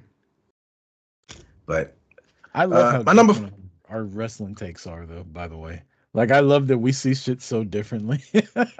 That's how wrestling is, man, and that's how it should be. Like you, I see things one way, you see things the other way, and we kind of agree on it, but we're kind of like, nah. Yeah, it'd be lame as fuck if we supposed to just spit out the same thing every week. But I wasn't even talking about for podcasting. I'm just talking about like as wrestling fans, the fact that I see things one way, you see things the other way. And it's not just like us. Like I've had listeners tell me like I completely disagree with what you're talking about, but I do like your explanation of it. It's like, well, thanks. yeah, I appreciate appreciate you that. being wrong. There you have it. My number 4 got a big win. Like, why people doubting Dom like that? Like, they don't think he could be world champion. Like, they doubting his gangster, but he came Liv through. believed in him. Yeah, Liv believed in him. You know, That's all but you need. You yeah, get your Liv on your side. You can but beat Damian Priest. he beat Damian Priest. I want to say it was some shenanigans, but I want to say it was a clean roll up. My memory's terrible, but he got the win on Monday Night Raw in the main event against Damian Priest. So I got Dominic Mysterio at my number 4. The rest of all of my power rankings are all champions from this past week. Number 4, Ooh, your new NXT Women's North American Champion, one of my favorites. Um, I was a fan of hers when she was teaming with Kiana. yeah, I've Keanu. been a fan since then. I Where's don't she like at? her being a fan of. I don't like her being teamed with JC Jane. I don't know. I think JC Jane just like she's she's one of those people that just tries too hard. Yeah, what was she doing? She was doing something like a little dance that I'm like, all right, why? I mean, She always how does. do She we? did that in Toxic Attraction. Like Toxic Attraction, mind you, Mandy Rose, one of the hottest women ever in wrestling, just exudes sex appeal. Gigi Dolan, enough said. And then you got JC Jane. I feel like she felt like she had to keep up with them. So she was trying to be sexy and it was coming off awkward. Well, now she's not with them anymore. And she still does that little fucking hip gyration thing and looks like she's going to throw her back out. I don't know. This ain't about her, though. This is about the new Women's North American champion, Fallon Henley. I loved it. It sucked that Zaria, is that her name? Yeah, Came in and ruined the celebration, but also never heard of this woman before. Oh my god. She looks like a fucking badass. Like, I am so intrigued by her debut tonight. I've never seen this woman wrestle before, but she's got my attention. She looks like if Beth Phoenix was good. This is what it would happen. hold on now. Let you besmirch the Glamazon's good name. That's that's Phoenix wasn't bad, I could not stand Beth Phoenix. but yeah, she's from Australia. Like you said, I'm not too familiar with her work, but I'm They're excited to growing them in see. trees out there, ain't they? I'm excited to see what they do with her. Hmm. My number 3, still your TNA World Heavyweight Champion, Nick Nemeth. We Mm. talked about this in depth already. I don't have to get into it, but he is still the TNA World Champion, and he beat Joe Hendry. So He's not on my list. I didn't like how that went down, but uh, my number 3 was your number 4. I got Fallon Henley.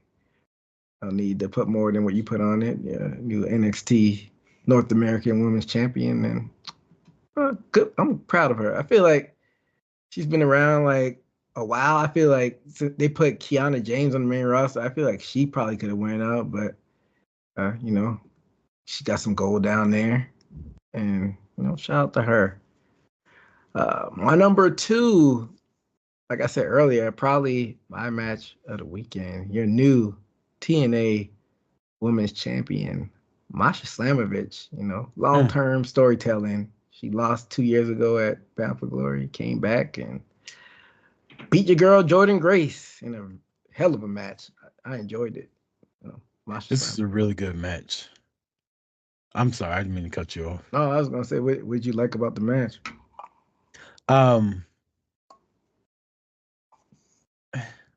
If you listen to Boot to the Face, you know that I'm not the biggest Jordan Grace fan. But I always You give don't Jordan say. Grace credit. Hear me out. I always give Jordan Grace credit when she has a really good match. And I'm gonna be honest, it happens a lot. Like, I'm not a fan of Jordan Grace, but she has a really good match with a lot of different people. And this match was fantastic. Probably the best Masha Slamovich match I've ever seen, which, you know, goes to show that Jordan Grace could pretty much work with anybody because she's had good matches with a lot of different people. Um, and I was really happy for Masha to win, which she's in my power rankings also, but I haven't got to her yet. But this was this is my favorite match of the weekend. NXT, Halloween Havoc, Bound for Glory, Collision, SmackDown, all of them. Masha Slamovich versus Jordan Grace for the TNA Women's World Championship, Knockouts Championship, mind you, was my favorite match of the weekend. There you go. We agree on that. Where we at? Is it my turn now? Yeah. My number two? My number two comes with a question, EJ. What's that? If you could right now go to a show and be in attendance for one entrance, would it be main event Jay Uso or Trick Williams? You said if I could be? Mm-hmm. Well, actually, ask the question one more time. You get one show to go to be in attendance for one intro. Main event Jay Uso on Monday Night Raw or in the NXT universe, either at a PLE or in the NXT Stadium or whatever they call it down the Performance Center for Trick Williams intro. See, now I'd have to go back. I think Jay was in the building because I went to a Monday Night Raw in WrestleMania when WrestleMania season was heating up. I want to say Yeah, I but was. Jay wasn't doing what he's doing now. I'm talking about like the entrance now, like the yeet and the waving of the crowd, like how dope his intro is right now, and Trick Williams' intro right now. So he wasn't. I was at WrestleMania during Jay. He wasn't doing that at WrestleMania. I think he was, but it wasn't as big as it is now. Like his intro right now is next level. And I guess Jay because I was at Tricks during NXT Stand and Deliver. That's about as big as you can get. So I guess say Jay. I only ask this because I haven't been to either one of them, and as much as I love Jay, I just love to be in the crowd going "Whoop that Trick" during Trick's fucking intro. Oh, it It's was a so good. vibe. It was a vibe at Stand and Deliver. Like people were going crazy. His music is so good too. Like it starts off with almost like that Rocky theme, and then it just fucking builds up, and he comes out. I'm just like, man, I need to be in the building for that one day. Yeah. But my number two, still your NXT World Heavyweight Champion, Trick Williams. My I'm number glad you put him one, on. I thought. Hold up. I thought. I thought you did 3 and 2. Maybe I'm tripping. I'm tripping. no, my number three was Nick Nemeth. That was like 10 minutes ago. Oh yeah, yeah, you're right. No, before you get to your number one, the actual match, with a Trick and Eagle. Since we didn't get to talk about it earlier, did you enjoy it or? It was all right. Yeah, it was all right. And people are saying that like Trick still needs a little bit more seasoning down there in NXT before main roster as far as in ring. I don't know how you feel about that. I think Trick's ready made for the main roster. People can say whatever they want. Trick's a star. Like he got over in NXT, he'll get over on the main roster. If they push him correctly, he'll get over on the main roster. I still don't know He's how. just Go ahead. he's just likable. Like you hear him talk, you see him come to the ring, you see him wrestle, and there's just something about this guy that you want to cheer for. And I don't think that'll change on the main roster. The only way that'll change is if they just have him lose over and over and over again.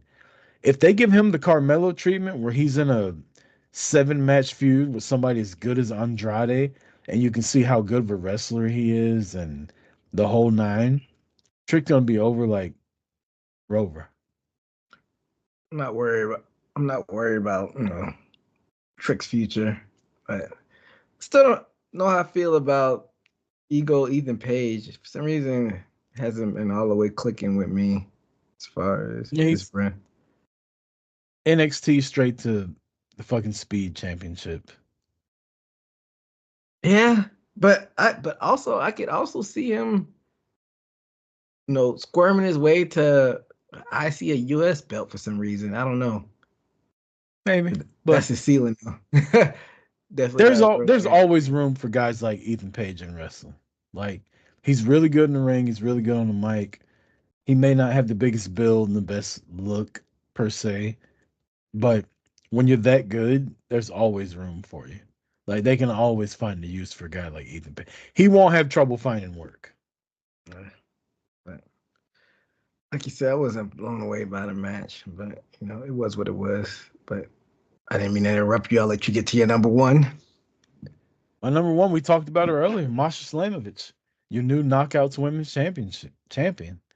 Um, like I said, this is the best Masha match I've ever seen.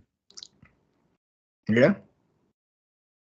I feel like on her rise to the top when she was a heel before she got into tag teams, I feel like they were showcasing her wrestling more than she kind of, I wouldn't say fell to the background, but like she played a role in the tag teams and then slowly but surely they rotated her back, to being a single star and she's showcasing her wrestling again. But yeah, shout out to Masha. And not for nothing, getting a win over Jordan Grace is not easy because not a lot of people do it. Exactly. Like she's been on a run. Is I don't know how Jordan's contract look. Is that it for her? Is WWE next on the horizon?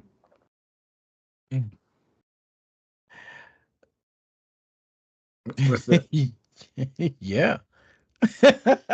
Like I don't know what else to say, but like that seemed like a Farewell, swan song. swan song. Yeah.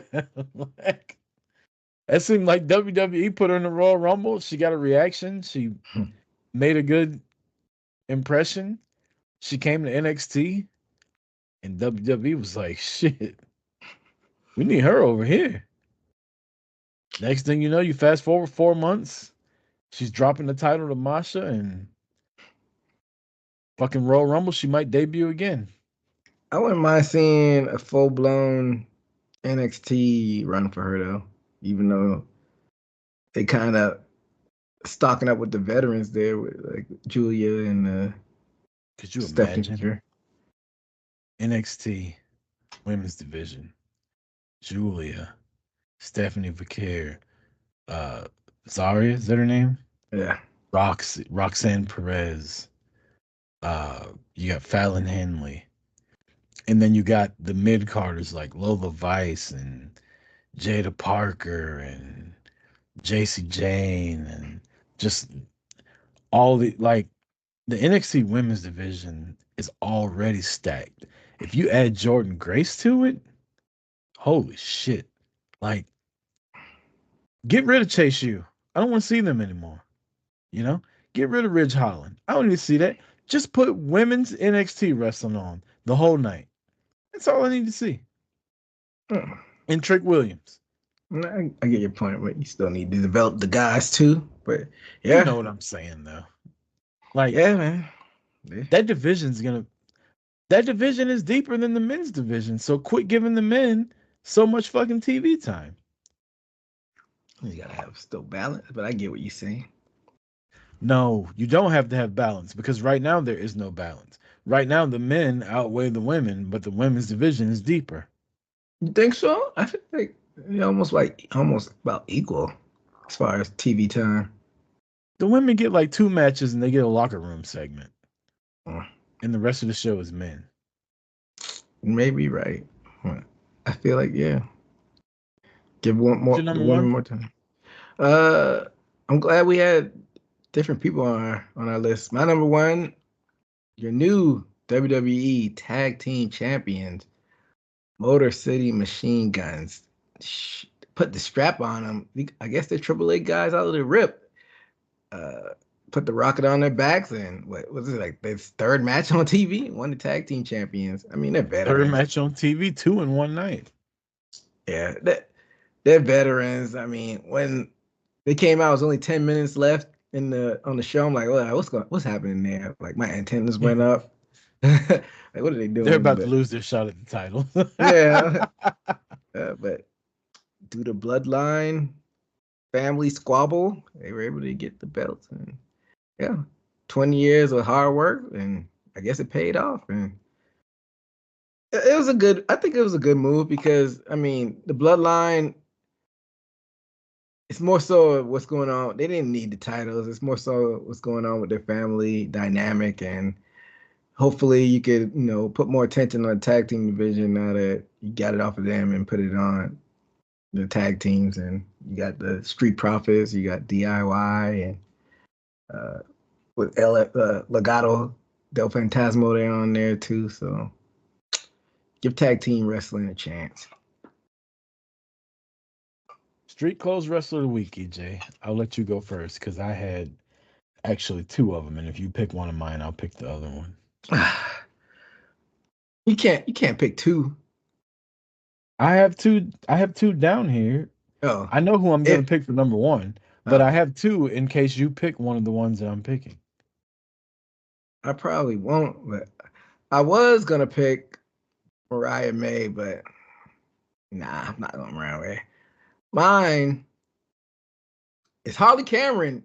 I had to pick the theme of Halloween. She had the Halloween outfit on Collision. She had the cat outfit with the pink jacket and the pink cat face paint. So, and she's just hilarious. So I go with Harley Cameron as my street clothes wrestler of the week. Can I just add on to that?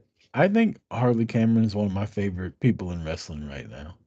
She Yeah. is so fucking funny. Like she entertains me every time she's on TV. Like, and she's not hard to look at. Shout out to Zion Quinn, wherever he's at. Is he still in NXT? I don't know. I don't know who that is. So who I was going to pick, she was the lead-in for NXT, going with the Halloween theme, was Gigi Dolan. Hadn't seen her on TV in a while. But then I realized she wasn't actually on wrestling this week, so I can't pick her. And I'm going to pick, because I was watching Monday Night Raw a second ago, Maxine Dupree. I was halfway paying attention when they had this segment. This woman has more abs than Donald Trump's got money. Go back and look at that fucking outfit she was wearing and just 1, 2, 3, 4, 5, 6, 7. Like, no person should have that many fucking abs. And she had a cool handshake with R-Truth. And she told R-Truth, don't fucking listen to the Miz. Fuck him. That's basically what she said. Right before R-Truth said, I got something for you, Miz, and sucker punched him, which I thought was hilarious.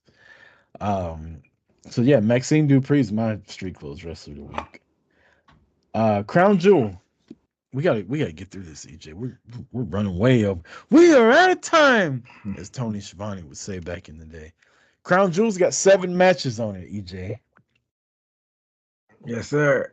Well, the one you're looking at has 7 matches. The one I'm looking at has 7 matches as well. There you go. We got the same thing. Let's go down the card then, EJ. You tell me what match you're picking, and we'll pick them. Jade Cargill and Bianca Belair versus Damage Control. Akari Sane and Io Sky versus Metaphor. Shout out to them for getting on this car. Lash Legend and Jakara Jackson versus Chelsea Green and Piper Niven. Fatal 4-way for the WWE Women's Tag Team Champion.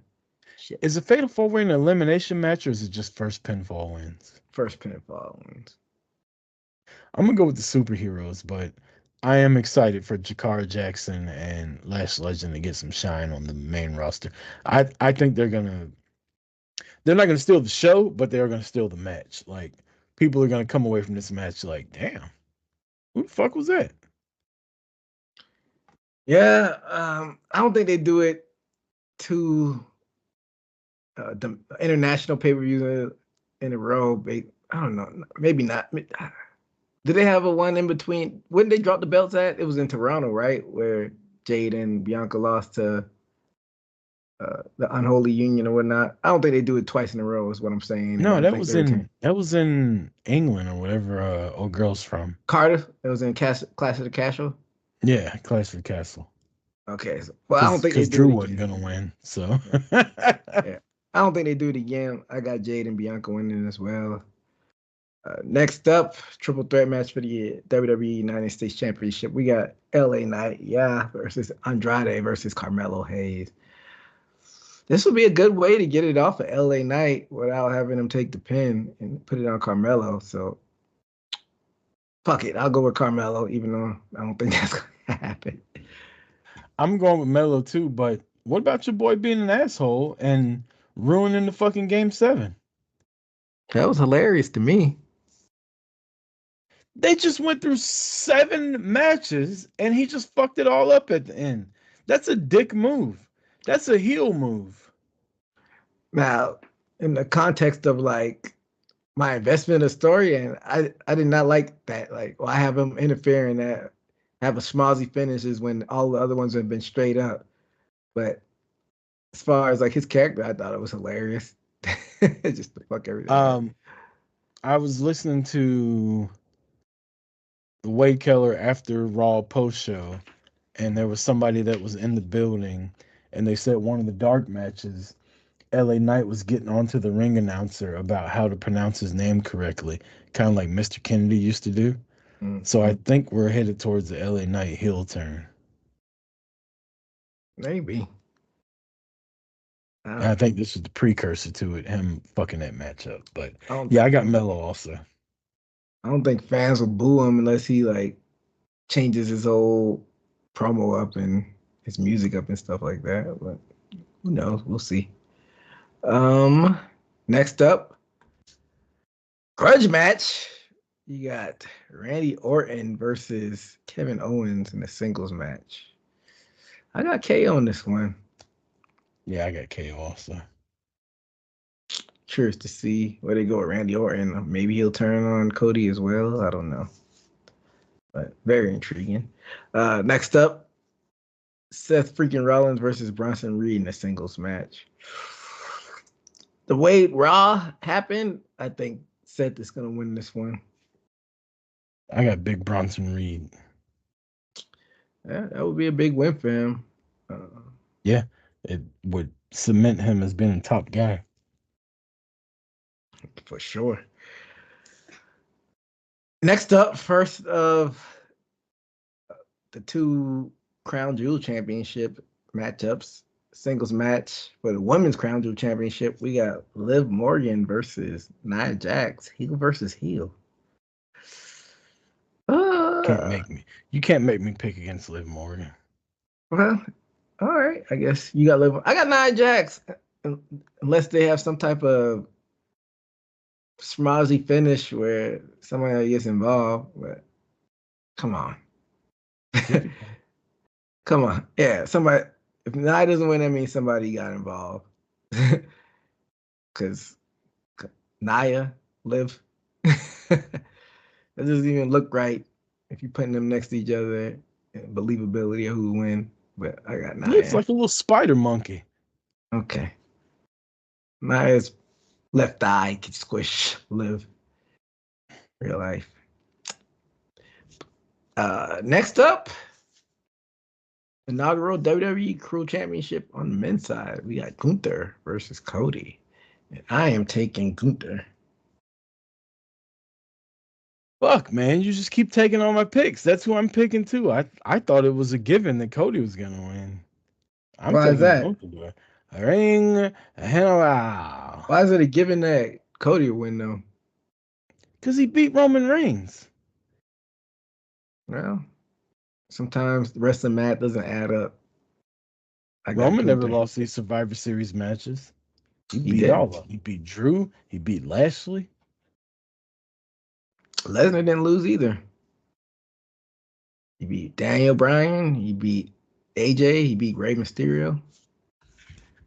So Roman and Brock, but Roman did beat Brock, so I guess that trumps it all. This match hasn't been announced officially. I don't know if they got on WWE's page, but Roman Reigns and the Usos versus the Bloodline. It's been Tonga, announced Tonga, officially. oh yeah, Tonga. Yeah. But what I'm seeing is it says Sola, Tonga Loa, and or Jacob Fatu, whatever that means. So, Oh, it doesn't say who the three are in the new Bloodline, but it's an official match. okay. It'll be 3-on-3. I got the new Bloodline. I think this will. We were talking earlier about the story. I think the story in this will be Jay, Roman, and Jimmy don't quite trust each other yet, and that'll lead to them losing. Yeah, they probably get their look back at Survivor Series. I got the new Bloodline winning as well. And that's it for Crown Jewel predictions. Let's get to these NFL picks, EJ, and get the hell up out of here. NFL picks. So week 8. Rucker went 9-7, and I went 10-6. That brings the overall to 72-51 for me and 66-57 for Well, you Chris get Rucker. one every fucking week.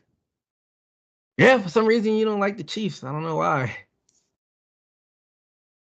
I guess the Raiders at that too. Like it's not like it was like a world beater team. The Raiders fucking suck.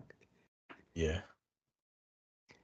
Funny, I picked the Chiefs in my Survivor League this week, and I still won. You have it. Balances out somewhere. This week, let's see, this Thursday night game, we have your Houston Texans going to New York, and I'm done with the Jets. I could have went up even bigger, but for some reason I picked the Jets to win last week. I got the Texans in this one. I do too. Shout out to Stephon Diggs tearing his ACL. He's out for the year. Yeah, man. What a bummer, man. Non-contact injury. Hate to see it. Non-contact injury, man. It's crazy how that happens, but I got Texans also. I'm curious to see your pick on this one. I'm surprised you're not going to go to this game. We got Dallas Cowboys at Atlanta, the Falcons. I got the Cowboys. I'm not picking the fucking Falcons. I have the Falcons on this one. I don't know. I'm not liking what I'm seeing from the Cowboys right now. I am not liking it. I actually came away from this past game a little more positive than I feel like they should have won it, but I think they might have found some offensively. Let's hope so. This is one of the picks where I won't be mad if I'm wrong at, but And they should get Deron Bland, Kalen Carson, and Michael Parsons back this game. let's hope so. Let's hope so. Dolphins at Bills. Give me Bills on this one. It's so weird to see Tua, who's one concussion away from dying, basically, not wear the Guardian cap, but A-Chain standing right next to him with the fucking Guardian cap on. He used to wear that Guardian cap. It doesn't even look that much off. People like he doesn't want to look stupid. All right, get He just another looks like the concussion. bobblehead. Yeah, Yeah, it that's doesn't it. look that bad to me. But It's you really can't tell if you just like watch it. You have to like look for it. Well, who gives a fuck what it looks like? Like exactly. you've had like 7 concussions in the past 2 years, bro. Yeah. You don't want Not to get CTE. political, but he's one of those One of parties those. that doesn't believe in science and stuff like that. They think Mm. everything's a conspiracy. Well, when you have CTE 30 years on the line, you start believing in science then. But who you got? I got the Bills also. Oh. Raiders at Bengals. I don't know, man. Bengals been underperforming, but I do not believe in Gardner Minshew, so I got the Bengals. Yeah, I'll take the Bengals also. Bengals fucking those white uniforms are cold as ice this weekend. Too bad they got their ass kicked. Yeah, they were. Oh, this one will be interesting. Chargers at the revitalized Browns with Jameis Winston getting the win, even though he got a break on that one because he threw an interception that got dropped. Like it was literally I could have caught that ball, but next play I threugh mean, that touchdown. happens to every quarterback though. Yeah, that's true. But Shout out to Jason Brown. Jason Brown's been calling for this for years now. And Jameis Winston finally gets in the game and beats the fucking Ravens. Like, let's not act like he didn't beat a really good team. Like the Ravens are on what, a 5-game winning streak? yeah. And they running the fucking Jameis Winston? It goes to show, like, what does that say about Deshaun Watson, man? I'm just saying. He's washed. I'm just saying. Ah, fuck it. Just give me the Browns in this one. I'm gonna take the Browns also. I feel like the Browns are gonna go to the playoffs now with Jameis Winston, and he's gonna have the most ridiculous playoff blunder and throw like 4 picks in one game. But he's gonna get them to the playoffs, and Cleveland's gonna be rolling up until then. I'm actually like low key cheering for the Browns now that Jameis Winston's a quarterback. Definitely was cheering for the other quarterback, but Patriot. No, I skipped over one. No, this is right. Patriots at Tennessee. I got Tennessee in this one. I have the Patriots. There you have it. Commanders at New York. What about that Hail Mary? I was watching it live on my phone. I'm like, oh shit, that was crazy. Which New York team? Terrible defense. Giants. We picked the Jets earlier. Yeah, the fact that that guy was like talking shit while the play was happening was really surreal to watch. Like watching the fan footage of him literally talking shit to the crowd and the ball's being snapped behind him. And the quarterback for Washington's like running around and he's not even looking. And then he goes over and knocks the ball to fucking Noah Brown. I said they got the ball in the 50 with 2 seconds left. I was like, fuck yeah. At least Washington lost this week in case Dallas loses. And then I get a text from Robin White, and he's like, "Can you believe this shit?" I'm like, "What happened? No fucking way they won." I'm gonna go with the upset. Oh, you got New York. Yeah, I think New York's probably gonna bench Daniel Jones this week, and whoever the quarterback comes in will feed Malik Neighbors, and they'll win. Because the Giants' defense isn't bad; they just can't score. Well, you got to score to win. Next up, we got New Orleans versus Panthers at another divisional game. I think Derek Carr is going to be back. I got New Orleans in this one. Yeah, I got the Saints also.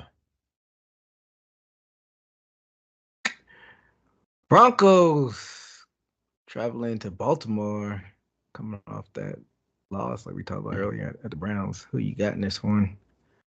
I got Baltimore by 40. I got the Ravens as well. Jacksonville, the Fighting Tony Khans going to Philadelphia at the Eagles. Give me Philly. I got an upset in this one also. Jaguars. Bears traveling to Phoenix to face the Arizona Cardinals. Oof. Bears gonna be pissed. Give me the Bears. I got the Cardinals in this one. Ooh, this is be a good one. This is a 3:00 game. Lions at Packers. Give me the Lions. Packers. Oh. Rams at Seahawks. Seahawks. Yeah, I got the Seahawks as well. Colts at Vikings. I got the Vikings in this one. Yeah, the Vikings. How about Richardson leaving the game because he was tired? Now he's on the bench. Flacco's the quarterback now. I said, can't make these stories up, people.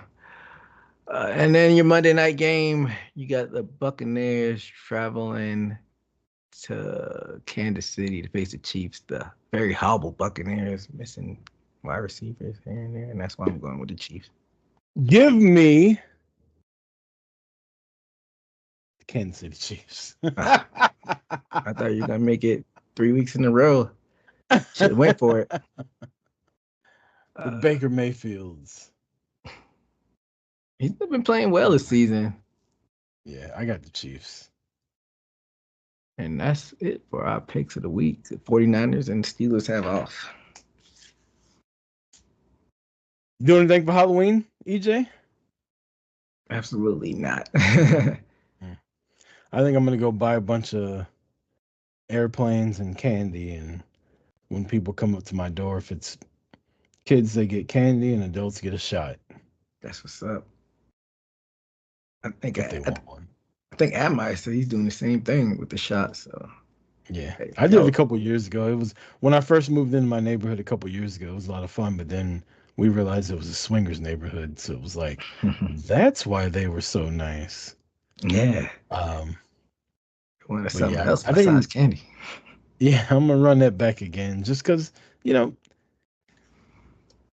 kids are annoying, right? Like you gotta take them trick or treating and shit. Least people could do is pass out shots to the parents that are walking these kids around, little nose pickers. So yeah, exactly. Spice it up a little bit. Yeah, no Halloween outfit for me this weekend, EJ. You?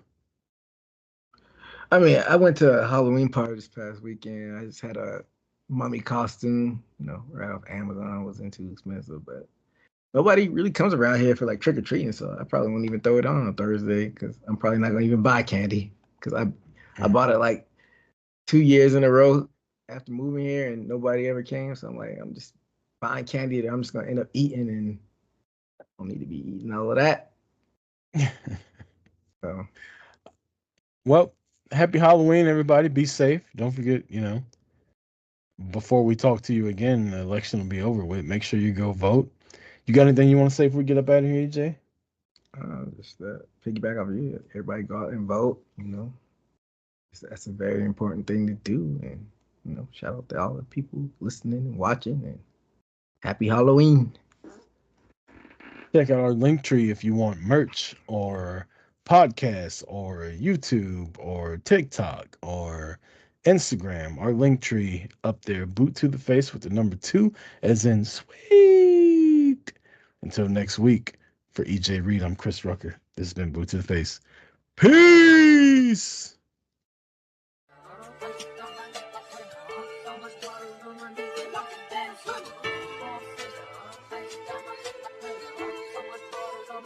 Got it bumping. Leg drop, boot to the face, we won't fold. Quick to put it through.